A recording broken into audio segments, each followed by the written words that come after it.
15 വർഷത്തോളമായിട്ട് ഞാൻ ചികിത്സാ രംഗത്തുണ്ട്, പാരമ്പര്യ ചികിത്സ. ഈ സമയത്ത് കുറച്ച് വർഷങ്ങളായിട്ട് തന്നെ എൻ്റെ മനസ്സിലുണ്ടായിരുന്നു പരമ്പരാഗതമായി കൊടുക്കുന്ന അരിഷ്ടങ്ങളും അതുപോലെ ലേഹങ്ങളും എണ്ണകളും തൈലങ്ങളും ഒക്കെ ഒന്ന് മാറ്റിപ്പിടിച്ചിട്ട് നൂതനമായിരിക്കുന്ന എന്തെങ്കിലും ഒന്നിലേക്ക് മാറണം എന്നൊരു ചിന്ത. അതിന്റെ ഭാഗമായി അതിന് മുമ്പ് ഒരു പ്രൊഡക്റ്റിൽ ഞാൻ അതിൽ എത്തിയിട്ടുണ്ടായിരുന്നു. പക്ഷെ അതെനിക്ക് അത്ര സക്സസ് അല്ല. കാരണം ഏതെങ്കിലും ഒരു ആളുകൾക്ക് 3000-4000 വിലയുള്ള ഒന്നും കൊടുക്കാൻ കഴിയില്ല. സാധാരണക്കാരായ ആളുകൾ നമ്മളെ സമീപിക്കുമ്പോൾ അവർക്ക് ഭീമമായ ഒരു സംഖ്യയുടെ സാധനം കൊടുക്കാൻ പറ്റില്ല. പിന്നെ സാധാരണ നമ്മൾ വീട്ടുകളിൽ നിന്ന് പരിസരങ്ങളിൽ നിന്ന് പറിച്ചെടുക്കുന്ന അതും അത്ര അവൈലബിൾ അല്ല. കാരണം ഇന്നത്തെ കാലത്ത് അറിയാം, ഒരു കുറുന്തോട്ടി എന്ന് പറഞ്ഞാൽ പോലും ഒരുപാട് ആളുകൾ അറിയാത്തവരും അറിയുന്നവർക്ക് തന്നെ ലഭിക്കുന്ന സ്ഥലവും അറിയാത്ത ഒരു കാലഘട്ടത്തിലൂടെ കടന്നു പോകുന്ന സമയത്താണ് ഇതേക്കുറിച്ച് അറിയാൻ കഴിഞ്ഞത്. ഇതേക്കുറിച്ച് ഇതിന്റെ ഇൻകം പ്ലാനോ അതല്ലെങ്കിൽ ഇതിന്റെ മറ്റു രീതികളൊന്നും അല്ല ഞാൻ കൂടുതൽ ശ്രദ്ധിച്ചത്. ഇതിലുള്ള പ്രൊഡക്റ്റുകളും ആ പ്രൊഡക്റ്റുകളിൽ വരുന്ന കണ്ടന്റുകളെ കുറിച്ചുമാണ് കൂടുതൽ ശ്രദ്ധിച്ചത്. അത് കാരണം എനിക്ക് ഇതിൽ നിന്ന് മനസ്സിലായ ഒരു കാര്യം, ഇത് ആർക്കും എപ്പോഴും ഉപയോഗിക്കാമെന്നും അത് എങ്ങനെ ഉപയോഗിക്കണമെന്ന് വ്യക്തമായി പഠിച്ചാൽ നാം രോഗികളായി ഇതിൽ വന്നിട്ട് ഡോക്ടർമാരായി തിരിച്ചു പോകുന്ന ഒരു അവസ്ഥ നമുക്കിതിലുണ്ട്.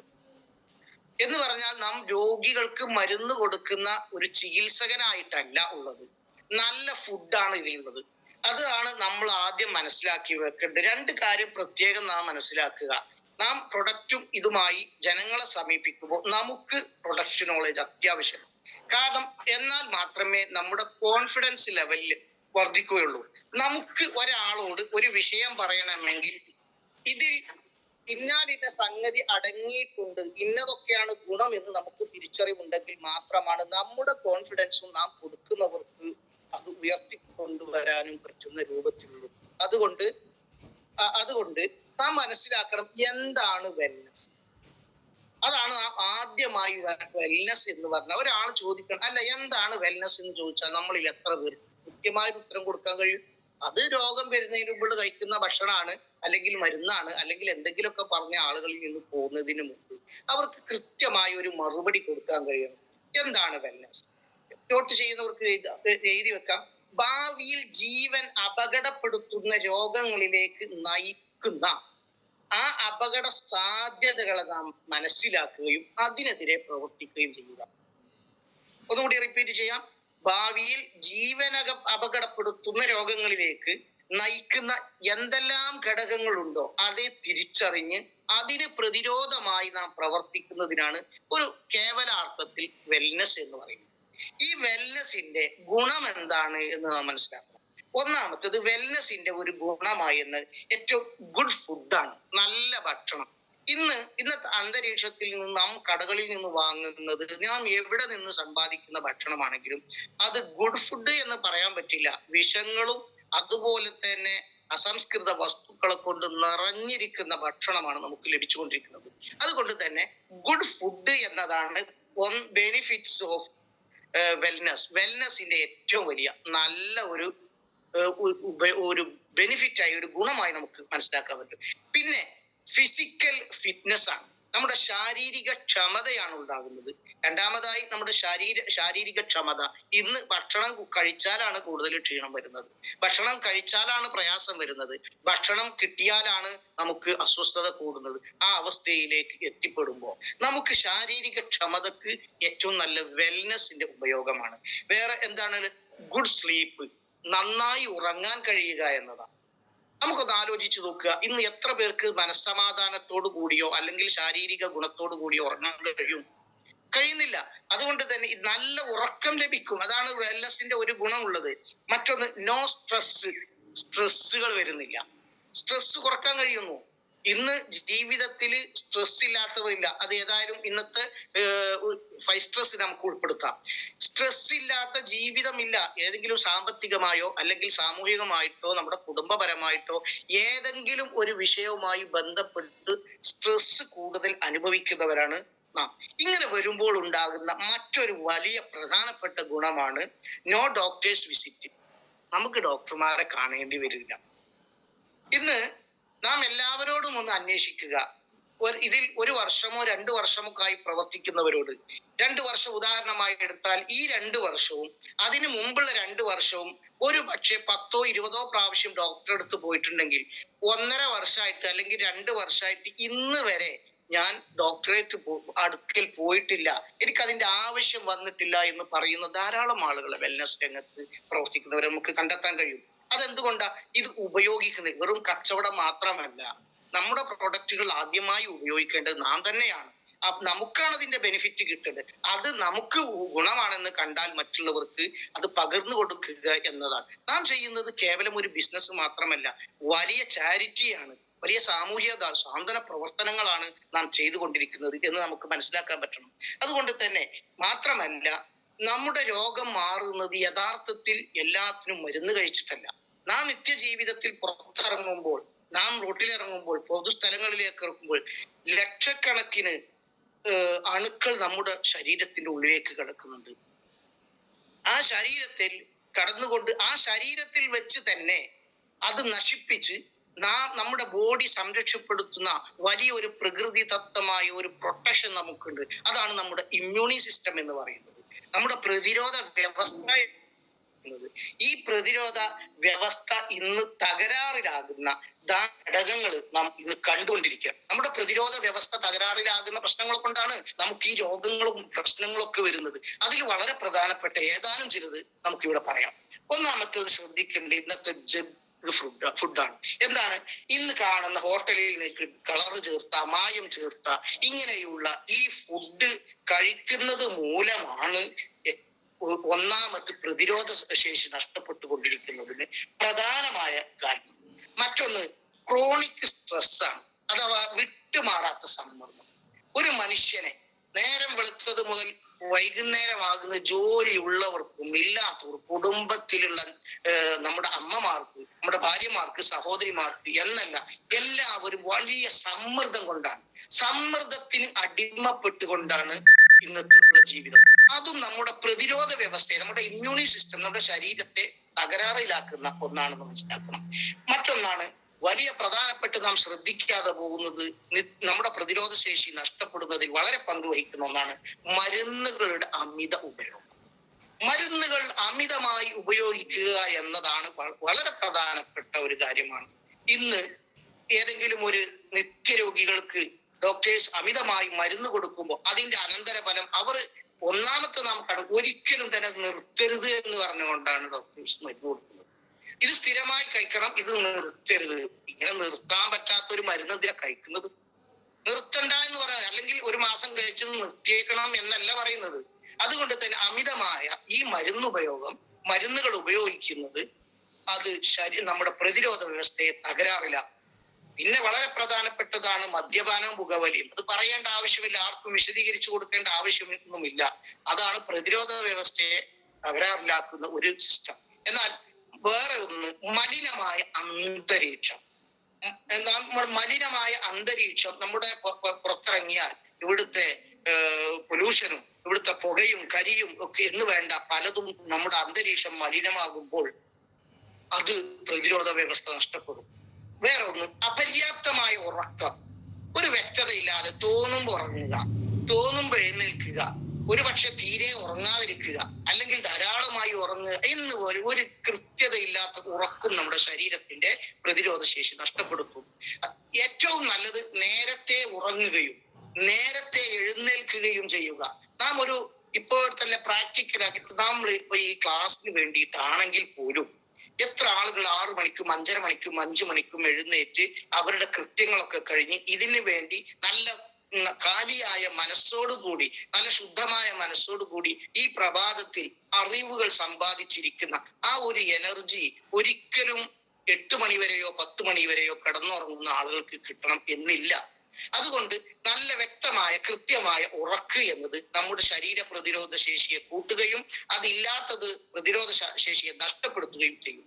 അതുപോലെ നിഷ്ക്രിയരായ ആളുകൾ, ഒന്നും ചെയ്യാതെ ഒരു ജോലി എടുക്കുക, TV കാണുക, കിടപ്പുറങ്ങുക, TV കാണുക, ഇങ്ങനെ വരുന്ന ആളുകൾക്ക് പ്രതിരോധ ശേഷി നഷ്ടപ്പെടും. അതുകൊണ്ട് അതും നമ്മിൽ നിന്ന് നാം മാറ്റിയെടുക്കേണ്ട ഒരു സ്വഭാവമാണ്. പിന്നെയാണ് വേറൊന്ന് വെള്ളത്തിന്റെ അഭാവം, നിർജ്ജലീകരണം. വെള്ളം ശരീരത്തിൽ ആവശ്യമായത് എത്രയോ വെള്ളം കുടിച്ച് നടക്കുക എന്നൊന്നല്ല, വെള്ളത്തിന് ആവശ്യമായ വെള്ളം അത് നമ്മുടെ ശരീരത്തിലില്ലെങ്കിൽ നമ്മുടെ ശരീരത്തിൽ വിഷവസ്തുക്കൾ കൂടുകയും അതുമൂലം ശരീരത്തിന് അപകടങ്ങൾ രോഗങ്ങൾ ബാധിക്കുകയും പ്രതിരോധ ശേഷി നഷ്ടപ്പെടുകയും ചെയ്യും. വേറെ ഒന്നാണ് കീടനാശികളുടെ ഉപയോഗം. കീടനാശിനി കൂടുതൽ ഉപയോഗിക്കുന്നത് കൊണ്ടും ആണ് നമുക്ക് പ്രതിരോധ ശേഷി നഷ്ടപ്പെടുന്നത്. വേറെ ഒന്ന് പറയാനുള്ളത്, ഇന്ന് നമുക്ക് ഒഴിവാക്കാൻ പറ്റാത്തതും നമ്മുടെ ഒരുതരം സാമൂഹികമായ ഒരു പ്രശ്നമായി ബാധിച്ച ഒന്നാണ് അമിതമായ മൊബൈൽ റേഡിയേഷൻ എന്നുള്ളത്. വളരെ ശ്രദ്ധിക്കേണ്ട കാര്യമുണ്ട്. നാം പ്രൊഡക്റ്റുകളെ കുറിച്ച് മനസ്സിലാക്കുന്നത് പോലെ നമ്മുടെ ശരീരത്തിന്റെ നമ്മുടെ പ്രകൃതിയൊക്കെ നമുക്ക് മനസ്സിലാക്കാൻ കഴിയണം. നാം കേവലം എന്തെങ്കിലുമൊക്കെ അറിയുന്നവരായി മാറണം. നാം നല്ല സ്റ്റാറ്റസ് ഉള്ളവരാവണം, നല്ല സ്റ്റാൻഡേർഡ് ഉള്ളവരാവണം. നാം നല്ല അത്യാവശ്യ കാര്യങ്ങളൊക്കെ മനസ്സിലാക്കി വെക്കുന്നതോടുകൂടി നാമെങ്കിലും നമ്മുടെ ചെറിയ മക്കൾ 1 വയസ്സോ 6 മാസമോ 8 മാസമോ അല്ലെങ്കിൽ 1.5 വയസ്സൊക്കെ ചെറിയ മക്കൾക്ക് പോലും ഭക്ഷണം കൊടുക്കാൻ വേണ്ടി പോലും ഫോൺ കയ്യിൽ കൊടുക്കുന്ന ഒരു അവസ്ഥ. ഇത് വളരെ ചെറുപ്പത്തിൽ തന്നെ കുട്ടികളുടെ പ്രതിരോധ ശേഷി നഷ്ടപ്പെടുത്തി അവരെ നിത്യരോഗിയിലേക്ക് നയിക്കാവുന്ന ഏറ്റവും വലിയ ഘടകമാണ്. മാത്രമല്ല, ഇതിനിടയ്ക്ക് ഞാനൊരു ക്ലാസ് ശ്രദ്ധിച്ചപ്പോൾ 3 വയസ്സ് വരെ മൊബൈലിന്റെ സ്ക്രീന് പോലും കുട്ടികൾക്ക് കാണിക്കാതിരിക്കണം, അതാണ് നല്ലത് എന്ന്.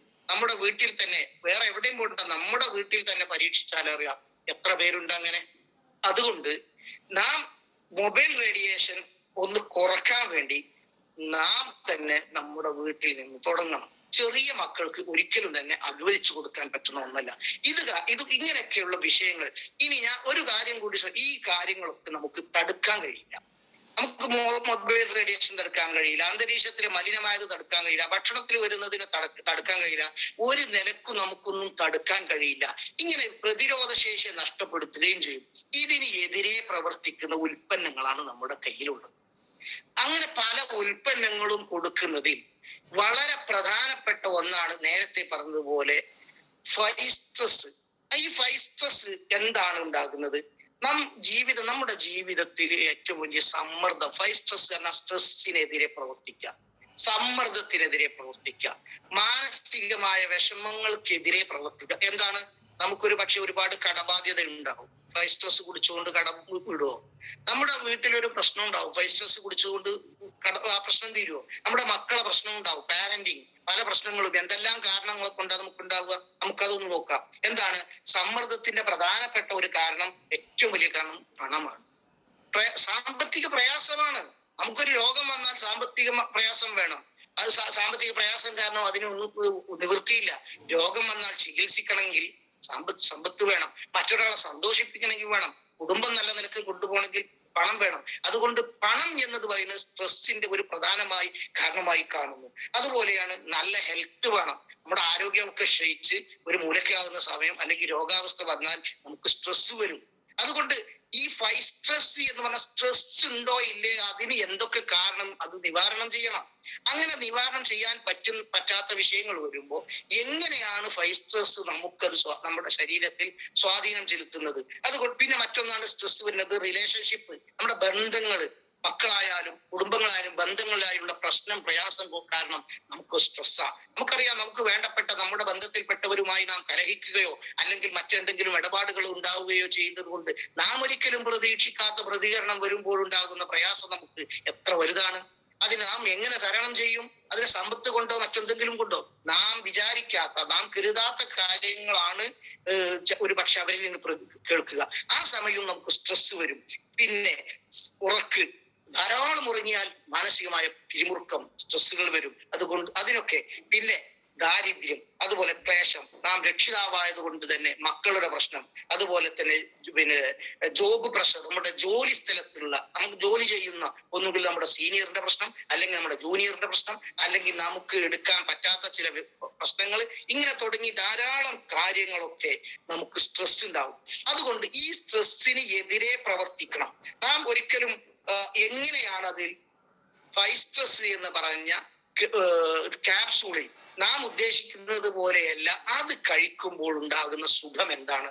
നമ്മുടെ ശരീരത്തിൽ, വളരെ ചുരുക്കി പറയുകയാണ്, നമ്മുടെ ശരീരത്തിൽ ഈ സ്ട്രെസ് കാരണം ഒരുപാട് ഹോർമോൺസുകൾ വരും.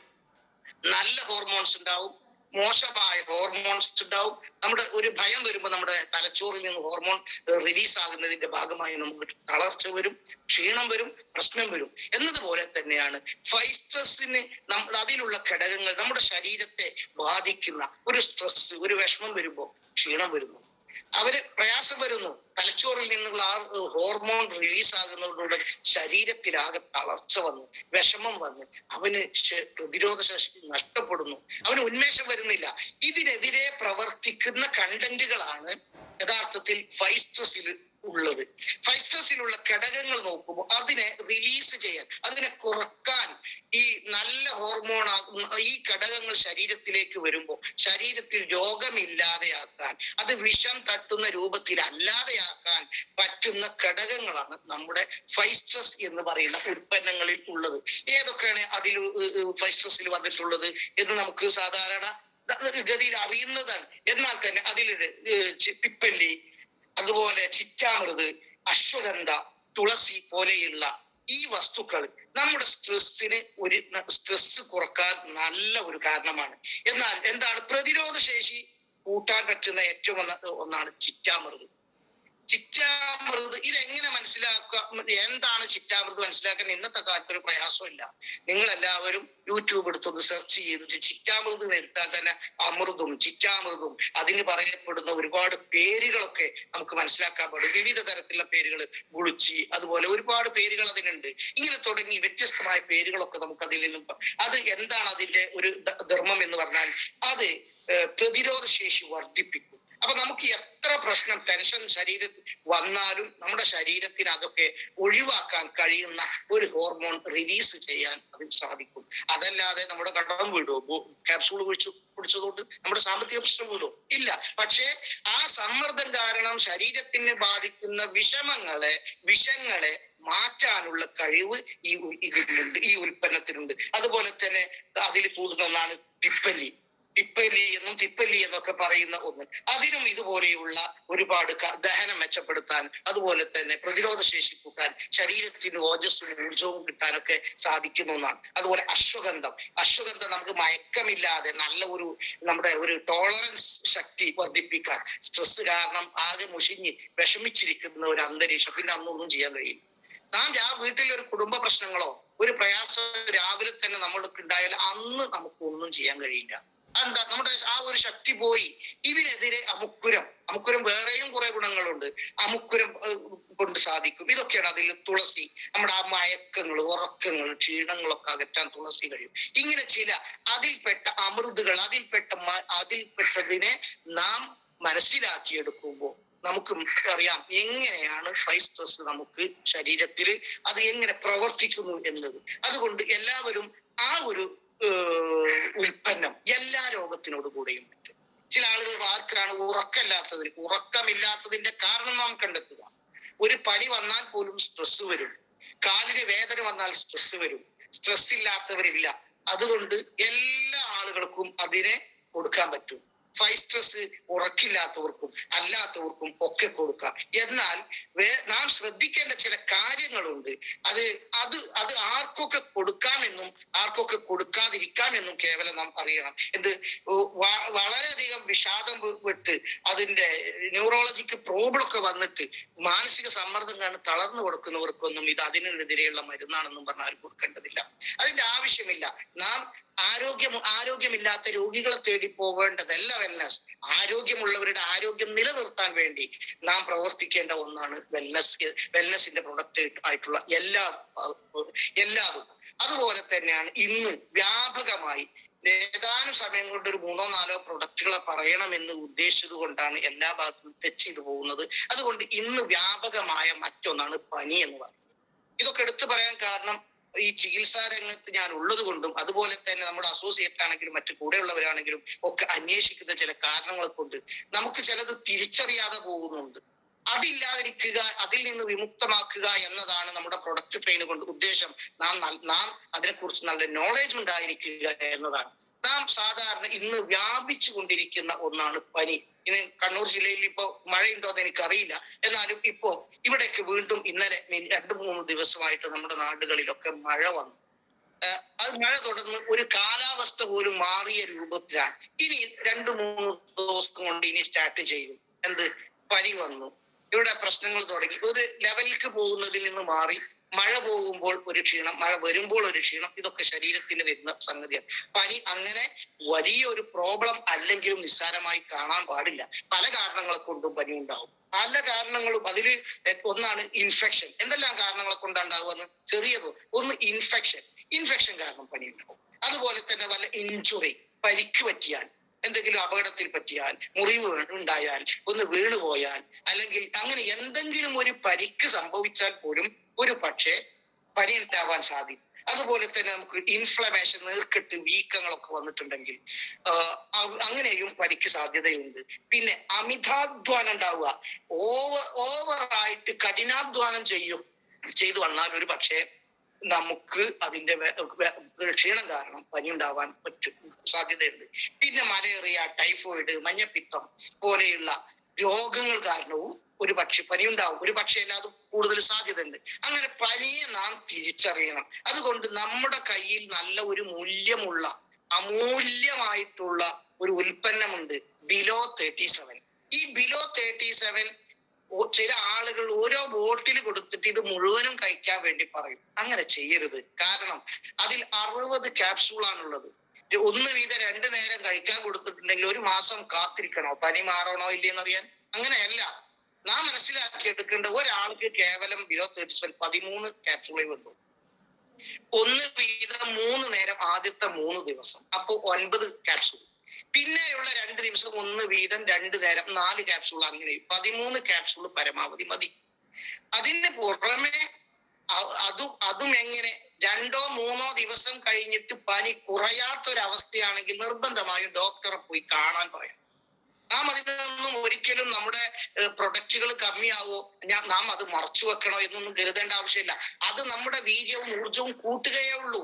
അവർക്ക് കൊടുക്കുമ്പോൾ പറയാം 1 വീതം 3 നേരം കൊടുക്കുക, അത് 3 ദിവസം കൊടുക്കുക, 1 വീതം 2 നേരം കൊടുക്കുക. അങ്ങനെ 13 ക്യാപ്സൂളെ ഒരാൾക്ക് ആവശ്യമുള്ളൂ. അത് തന്നെ 3 ദിവസം കൊണ്ട് അത് കുറഞ്ഞില്ല എങ്കിൽ നിങ്ങൾ ഡോക്ടറെ പോയി കാണണം എന്ന് പറഞ്ഞുകൊണ്ട് കൊടുക്കുമ്പോഴാണ് നമുക്കതിനെ കുറിച്ചൊരു വ്യക്തത വരും.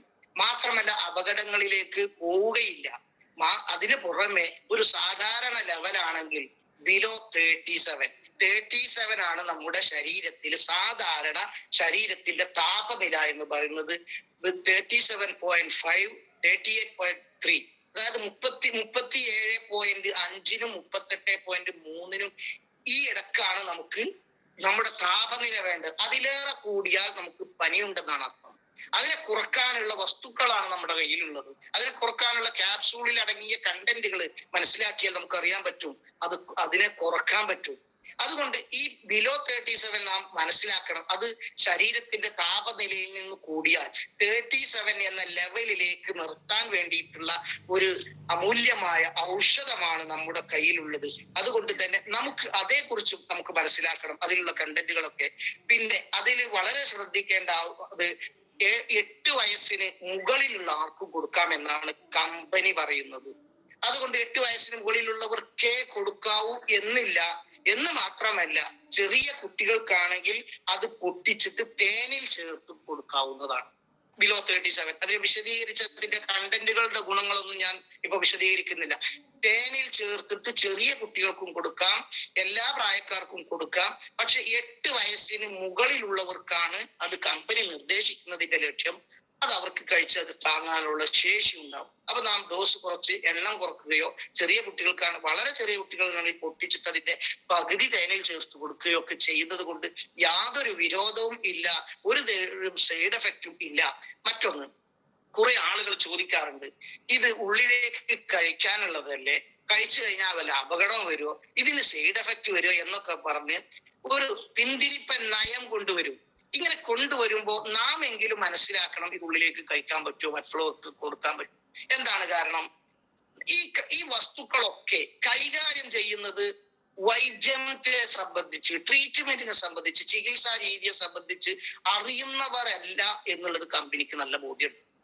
ഇത് കേവലം ആരുടെയോ നിർബന്ധത്തിനോ അല്ലെങ്കിൽ മറ്റ് എന്തെങ്കിലും പ്രൊഡക്റ്റ് ഉപയോഗിച്ചോ കയറി വരുന്ന ആളുകളാണ് എന്നതും സാധാരണക്കാരായ ആളുകളാണ് ഇതിലേക്ക് വരുന്നത്. അതുകൊണ്ട് ഇത് എല്ലാവർക്കും ഉപയോഗിക്കാൻ പറ്റുന്ന നിർദ്ദേശിക്കാൻ പറ്റുന്ന ഘടകങ്ങൾ മാത്രമേ ഇതിൽ ചേർത്തിട്ടുള്ളൂ. അതിന്റെ അളവുകൾ പോലും അങ്ങനെയാണ്. ആ അളവുകളും അതിൽ ചേർത്ത ഘടകങ്ങളും പരിശോധിച്ചാൽ ഒരു നിലക്കും തന്നെ സൈഡ് എഫക്റ്റ് വരില്ല. എന്നാൽ ഇതിന് മരുന്ന് എന്ന് പറയാൻ പാടില്ലാത്തത് മരുന്ന് കൊടുക്കാൻ അർഹത ഒരു ഡോക്ടർക്കേ ഉള്ളൂ. അതുകൊണ്ട് പക്ഷെ പ്രതിരോധത്തിന് കൊടുക്കാം. ഏതുപോലെ ചുക്ക് കാപ്പി, ചുക്ക് കാപ്പി കൊടുക്കാറുണ്ട്. ചുക്കും മുളകും തുളസി ഇലയൊക്കെ ഇട്ടുകൊണ്ട് വെള്ളം എടുത്ത് ആരെങ്കിലും ഇന്ന് വരെ ചോദിച്ചിട്ടുണ്ടോ ഇത് കുടിച്ചാൽ അപകടം വരുമോ? ഇത് ഉള്ളിലേക്ക് ചെന്നത് കൊണ്ട് നമുക്ക് പ്രശ്നങ്ങൾ ഉണ്ടാവുമെന്ന് ആരെങ്കിലും ചോദിക്കാറുണ്ടോ, ചിന്തിക്കാറുണ്ടോ? എന്നാൽ ഒരു പനി വരുമ്പോഴേക്കും ചുക്കുവെള്ളം കൊടുക്കാത്തവരാരാ? പ്രാചീന കാലം മുതൽ അല്ലെങ്കിൽ നമ്മുടെ തലമുറകളിൽ നിന്ന് തന്നെ നാം അനുഭവിച്ചറിഞ്ഞതാണ്. അത് ശരിയായ മരുന്നാണ്. പക്ഷെ എവിടെയും ചുക്കുവെള്ളങ്ങൾ അല്ലെങ്കിൽ ചുക്ക് കാപ്പി ഉണ്ടാക്കിയിട്ട് ഒരു ബോട്ടിലാക്കിയിട്ട് പനിക്കുള്ള മരുന്ന്, ചുമക്കുള്ള മരുന്നെന്ന് പറഞ്ഞാൽ കൊടുക്കാറില്ല. പക്ഷെ ഒരു ചുമ വരുമ്പോഴേക്കും ഒരു പനി വരുമ്പോഴേക്കും എല്ലാവരും നിർദ്ദേശിക്കുകയും ഉപയോഗിക്കുകയും ചെയ്യുന്ന അമൂല്യമായ ഒന്നാണ് ചുക്ക് കാപ്പി. എന്നതുപോലെ നമുക്ക് പനി ഉണ്ടാകുമ്പോൾ, നമ്മുടെ ശരീരത്തിന് വിഷമം ഉണ്ടാകുമ്പോൾ, നമ്മുടെ ബന്ധപ്പെട്ടവർക്ക് നാം അറിയുന്നവർക്ക് ഉണ്ടാകുമ്പോൾ അതിനൊരു പ്രതിരോധ പരിഹാരമാണ് വെൽനസിന്റെ എല്ലാ പ്രൊഡക്റ്റുകളും ബിലോ 37 പോലെയുള്ള ശരീരത്തിന് ഗുണകരമായത്. അതുകൊണ്ട് എല്ലാവരും ഇന്ന് മനസ്സിലാക്കി വെക്കുക, ഒരിക്കലും തന്നെ ഉള്ളിലേക്ക് കൊടുക്കുമ്പോഴേക്കും ഒരു അപകടം ഉണ്ടാവില്ല. ഈ വല്ല അപകടങ്ങളോ വല്ല വിഷമങ്ങളുടെ മറ്റെന്തെങ്കിലും ആയിരിക്കും. കാരണം ഇപ്പൊ ചക്ക തിന്നാൽ ചിലപ്പോ ചില ആളുകൾക്ക് വയറ് വീർക്കുകയും ഗ്യാസ് വരികയും ചെയ്യും. ഇത് ചക്കയുടെ പ്രശ്നമല്ല, ആ വ്യക്തികൾ ചില പ്രശ്നമുണ്ടാകും. ചക്കയ്ക്ക് ഒരു പ്രശ്നമല്ല, ചക്ക എത്ര തിന്നാലും കുഴപ്പമില്ല. ചക്ക ഗ്യാസ് ഉണ്ടാക്കുന്നതല്ല. ഇതേ ചക്ക മറ്റൊരാൾ തിന്നാലും യാതൊരു കുഴപ്പമുണ്ടാവില്ല. അതുപോലെ തന്നെ പല സാധനങ്ങളും ചില ആളുകൾക്ക് പിടിക്കില്ല. അത് അവരുടെ ശരീരത്തിന്റെ പ്രശ്നം മാത്രമാണ് മനസ്സിലാക്കുക. അതുകൊണ്ട് തന്നെ അങ്ങനെയുള്ള ഒരു ചിന്തകൾ അല്ലെങ്കിൽ നമുക്ക് അതിനെക്കുറിച്ച് അറിയാത്ത ആ ഒരു അവസ്ഥ നാം മാറ്റിയെടുക്കണം. ഇനി ഇങ്ങനെ ഗ്യാസും കാര്യങ്ങളൊക്കെ വരുന്നുണ്ടെങ്കിൽ അവർക്ക് നിർദ്ദേശിക്കാൻ പറ്റുന്ന ഏറ്റവും വലിയ മഹത്തായ ഒരു സംഭവം നമ്മുടെ കയ്യിലുണ്ട്, ലിവഗെയിൻ എന്ന് പറയും. എന്താ ലിവഗെയിൻ? എന്താർത്ഥം? ലിവഗെയിൻ എന്ന് പറഞ്ഞാൽ വീണ്ടും ഒരു ജീവിതം, ഒരു ജീവിതമാണ് ഉണ്ടാകുന്നത് ലിവഗെയിൻ. ഈ ലിവഗെയിൻ എന്ന് നമ്മുടെ ലിവറുമായി ബന്ധപ്പെട്ട വലിയൊരു സംഭവമാണ്. നമ്മുടെ ശരീരത്തിലെ ഏറ്റവും വലിയ ഉള്ളിൽ കിടക്കുന്ന ഏറ്റവും വലിയ അവയവമാണ്, ലാർജസ്റ്റ് ഓർഗൻ എന്ന് പറയാൻ പറ്റുന്ന ഒന്നാണ് ലിവർ. ലിവറിനെ കുറിച്ച് അറിഞ്ഞാൽ ജീവിതത്തിൽ നിന്ന് തന്നെ ആരും തന്നെ ലിവഗെയിൻ ഒഴിവാക്കൂല. 500ഓളം പ്രവർത്തനങ്ങൾ നമ്മുടെ ലിവർ നമ്മുടെ ശരീരത്തിൽ ചെയ്തുകൊണ്ടിരിക്കുന്നുണ്ട്. എങ്ങനെയാണ് ചെയ്യുന്നത്? 24 മണിക്കൂറും പ്രവർത്തിക്കുന്ന ഒന്നാണ് ലിവർ എന്ന് പറയുന്നത്. ആ ലിവർ തന്നെ ചെറിയ ഒരു കഷ്ണം ശരീരത്തിൽ ഉണ്ടെങ്കിൽ തന്നെ ആ ലിവർ പ്രവർത്തിച്ചു കൊണ്ടിരിക്കും. ആ ലിവറിന്റെ പരിപൂർണമായി നഷ്ടപ്പെടുമ്പോൾ മാത്രമാണ് പ്രവർത്തനം നിൽക്കുകയും ലിവറിന് കംപ്ലൈന്റ് ആയി തോന്നുകയും രോഗികളായി മാറുകയും. പക്ഷെ രോഗം അതിന് മുമ്പേ തുടങ്ങിയിട്ടുണ്ടാവും. വേറെ ഏത് അവയവത്തിനും കേട് വന്നാൽ തിരിച്ചറിയാൻ പറ്റും. എന്നാൽ ലിവറിന് അങ്ങനെ ബാധിക്കുന്നുണ്ടെങ്കിൽ ലിവറിന് അത്ര പെട്ടെന്ന് നമുക്ക് തിരിച്ചറിയാൻ പറ്റില്ല. അതുകൊണ്ട് ലിവറിനെ ബാധിക്കുന്ന വിഷയങ്ങൾ എന്താണ് അതിന്റെ ലക്ഷണം എന്ന് താൽക്കാലികമായി ചെറിയ രൂപത്തിലൊന്ന് വിവരിക്കാം. സാധാരണ നിലക്കുണ്ടാകുന്ന ലക്ഷണങ്ങൾ, ഒന്ന് അവന് ഓക്കാനിക്കാൻ എന്നൊക്കെ പറയും നമ്മുടെ നാട്ടില്, ഛർദിക്കാൻ വരുന്നത് പോലുള്ള ഒരു ഫീൽ എന്ത് കൊടുത്താലും അത് നമ്മുടെ ലിവറിന്റെ പ്രശ്നമാണ്, ലിവറിന് ബാധിച്ചിട്ടുള്ള പ്രശ്നമാണ്. അതുപോലെ തന്നെ വിശപ്പില്ലാതെ വരിക, തീരെ എന്തെങ്കിലും ഒന്ന് കഴിച്ചാൽ പിന്നെ വിശപ്പില്ലാതെ വരിക, അത് ലിവറിന്റെ രോഗലക്ഷണമാണ്. അതുപോലെ മലത്തിന് ചെറിയ മാറ്റങ്ങൾ വരിക, സാധാരണ ഉണ്ടാകുന്നതിലേറെ കളർ മാറിയിട്ടോ പ്രശ്നം വന്നിട്ടോ അങ്ങനെയൊക്കെ. അതുപോലെ നമ്മുടെ സ്കിന്നിനൊക്കെ ചൊറിച്ചിൽ വരിക, മൂത്രത്തിന് മാറ്റം വരിക, നമ്മുടെ വയറുവേദന, വയറ് വീർക്കുക, അതുപോലെ ഒന്നിനും ഒരു ഉന്മേഷമില്ലാതെ വരിക, മന്ദത, ഇതൊക്കെ നമ്മുടെ ലിവറിന് എന്തോ പ്രശ്നം ബാധിച്ചിട്ടുണ്ട്. അതിന് കൂടി പരിഹാരമാണ്. അപ്പൊ വയറുവേദന ഉണ്ടെങ്കിലും, മൂത്രത്തിന് പ്രശ്നങ്ങൾ ഉണ്ടെങ്കിലും, വിശപ്പില്ലാതെ വന്നാലും, ഗ്യാസ് വർദ്ധിച്ചാലും, ഛർദിക്കാൻ വന്നാലും എല്ലാ കാര്യത്തിനും ലിവറിന് അതിൽ പങ്കുണ്ട്. അതിനെ ശുദ്ധീകരിക്കാൻ, അതിനെ ചികിത്സിക്കാൻ, അതിനെതിരെ പ്രവർത്തിച്ച് നല്ല ഒരു ആരോഗ്യം ഉണ്ടാക്കിയെടുക്കാൻ പറ്റുന്ന ഉത്തമമായ പ്രൊഡക്റ്റ് ആണ് നമ്മുടെ കയ്യിലുള്ള ലിവഗെയിൻ എന്ന് പറയുന്നത്. മാത്രമല്ല ഇങ്ങനെ വന്നാൽ, ഈ ലക്ഷണങ്ങളൊക്കെ വന്നാൽ പിന്നീട് ലിവറിനുണ്ടാകുന്ന തകരാറുകൾ എന്തൊക്കെയാണ്? അത് ലിവർ വലുതായി വരും, കരളിന് വീക്കങ്ങൾ വരും, അത് കാരണം മഞ്ഞപ്പിത്തം വരാം, അതുപോലെ അങ്ങനെയുള്ള രോഗങ്ങളിലേക്ക് നയിക്കും. അതുകൊണ്ട് അത് വലിയ അമൂല്യമാണ്. കോടിക്കണക്കിന് ആളുകൾ, ലക്ഷക്കണക്കിന് ആളുകൾ ഇന്ന് ഇന്ത്യ രാജ്യത്ത് ലോക അടിസ്ഥാനത്തിൽ എത്രയോ കോടികൾ ജനങ്ങൾക്ക് ഈ പ്രശ്നമുണ്ട്. ലക്ഷക്കണക്കിന് ആളുകൾക്ക് ഈ പ്രശ്നമുണ്ട് ഇന്ത്യ രാജ്യത്ത്. കേരളത്തിൽ തന്നെ 10,000-കണക്കിന് ആളുകൾക്ക്. അതിൽ തന്നെ വളരെ ചെറിയ ഒരു ശതമാനം മാത്രമേ ലിവർ പ്ലാന്റേഷൻ, ലിവറൊക്കെ മാറ്റിവെക്കൽ സാധിച്ചിട്ടുള്ളൂ. അതിന് തന്നെ ഭീമമായ സംഖ്യയാണ്, ലക്ഷങ്ങളാണ്, കോടികളാണ് ചെലവഴിക്കേണ്ടത്. പക്ഷേ കേവലം 100-200 രൂപയ്ക്ക് ഒതുങ്ങുന്ന ലിവഗെയിൻ കഴിച്ചുകൊണ്ട് നമ്മുടെ ശരീരത്തെ, നാം തന്നെ നമ്മുടെ ശരീരത്തെ സ്നേഹിക്കണം. നമ്മുടെ ശരീരത്തെ സ്നേഹിക്കാനുള്ളത് നാം ആണ്. അതുകൊണ്ട് അങ്ങനെയുള്ള ഒന്നാണ് ലിവഗെയിൻ എന്ന് പറയുന്നത്. അത് ദഹനക്കേട് വന്നാലും, തികട്ടലും, തളർച്ചയും, ക്ഷീണവും, വയറ് വീർത്താലും, വിശപ്പില്ലാത്ത അവസ്ഥയൊക്കെ വന്നാൽ അത് നമുക്ക് ഉപകാരപ്പെടും. ഈ കരൾ വീക്കങ്ങൾ വന്നാലും ഇതും നേരത്തെ പറഞ്ഞതുപോലെ 8 വയസ്സിന് മുകളിലുള്ള കുട്ടികൾക്കാണ് നിർദ്ദേശിക്കേണ്ടത്. അത് ക്യാപ്സൂൾ ആണെങ്കിൽ 1 വീതം 2 നേരം, ക്യാപ്സൂൾ അല്ല എങ്കിൽ ലിക്വിഡ് ആണെങ്കിലും 1 വീതം 2 നേരം ഒക്കെ കൊടുക്കുക. പിന്നെ ഇത് ശ്രദ്ധിക്കേണ്ടത്, കഠിനമായി കരളിന്റെ പ്രശ്നം വന്ന്, ലിവറിന്റെ പ്രശ്നം വന്ന് തളർന്നു കിടക്കുന്ന രോഗികൾ ഉണ്ടാവും. ഇതുപോലെ കരള് ക്യാൻസർ വന്നവർ, കരള് മാറ്റിവെച്ചവർ, മദ്യപാനം കൊണ്ട് വലിയ രോഗിയായി മാറിയവർക്കൊന്നും നാം നിർദ്ദേശിക്കേണ്ടതില്ല. അതുകൊണ്ട് ഒരു ഗുണവുമില്ല. അതുപോലെ തന്നെ വിട്ടുമാറാത്ത പ്രമേഹമുള്ളവർ, ഭയങ്കരമായിട്ട് ഷുഗറുള്ള ആളുകൾക്ക് കൊടുക്കേണ്ട ചെറിയ പ്രശ്നമൊന്നുമില്ല. അങ്ങനെ വന്നാൽ അവർക്ക് വിട്ടുമാറാത്ത പ്രമേഹം കുറെ കാലങ്ങളോടെ വരുമ്പോ ലിവറിന് ചെറിയ തകരാറ് വരും. അങ്ങനെ തകരാറ് സംഭവിച്ച ആളുകൾക്കും കൊടുക്കേണ്ടതില്ല. എന്നാൽ ചെറിയ തോതിൽ ഒരു കുഴപ്പമില്ല. അതുപോലെ തന്നെ ഇതൊന്നും അണുബാധ വന്നതിനോ ലിവറിന് തകരാറിലോ ആയതിന് ഒരു പരിഹാരമായ മരുന്ന് എന്ന നിലക്ക് ആരും കൊടുക്കേണ്ടതില്ല. പക്ഷെ ഈ രോഗങ്ങളൊക്കെ വരുന്നതിന് മുമ്പ് ലക്ഷണങ്ങൾ കണ്ടെത്തിയിട്ട് കൊടുക്കാൻ പറ്റുന്ന നല്ല ഒന്നാണ്, നല്ല ഒരു പ്രൊഡക്റ്റ് ആണ് ലിവഗെയിൻ. അതുപോലെ തന്നെ നമ്മുടെ മെറ്റബോളിസം ക്ലിയർ ആക്കാൻ കൂടെ സാധിക്കും. നമ്മുടെ ഒരുപാട് ഉൽപ്പന്നങ്ങൾ മെറ്റബോളിസം. എന്താണ് ഈ മെറ്റബോളിസം? പല ആളുകളും ചിന്തിക്കാറുണ്ട്, ചോദിക്കാറുണ്ട്. നമ്മുടെ ശരീരത്തിന് നാം കഴിക്കുന്ന ഭക്ഷണത്തിൽ ഉണ്ടാകുന്ന ആ ദഹനവും, ആ ദഹനം ചെയ്തിട്ടുള്ള ഭക്ഷണത്തിന്റെ നല്ല അംശം രക്തത്തിലേക്ക് എത്തി നമ്മുടെ ശരീരത്തെ നല്ല ഒരു പ്രവർത്തന കണ്ടീഷനാക്കുന്ന, പ്രവർത്തനത്തിന്റെ രൂപത്തിലാക്കുന്ന ആ ഒരു പ്രക്രിയയാണ് യഥാർത്ഥത്തിൽ മെറ്റബോളിസം. അതിനെ ക്ലിയർ ആക്കുന്ന ഒരുപാട് ഉൽപ്പന്നം നമ്മുടെ കയ്യിലുണ്ട്. അതിനെ നാം തിരിച്ചറിയേണ്ടതാണ്. അതുകൊണ്ട് നാം കഴിക്കുന്ന ഭക്ഷണമായി ഇത് കാണുകയും നല്ല അമൂല്യമായ ഭക്ഷണമാണെന്ന് മനസ്സിലാക്കി അത് ആ രൂപത്തിൽ പ്രവർത്തിക്കുകയും ചെയ്തുകൊണ്ട് നമ്മുടെ ശാരീരിക ക്ഷമതയും സാമ്പത്തിക ഭദ്രതയും ഉണ്ടാക്കുന്നതോടുകൂടി ഇത് നല്ലൊരു ബിസിനസ് അവസരമാണ്. അതുകൂടി മനസ്സിലാക്കി നാം പ്രവർത്തിക്കണം.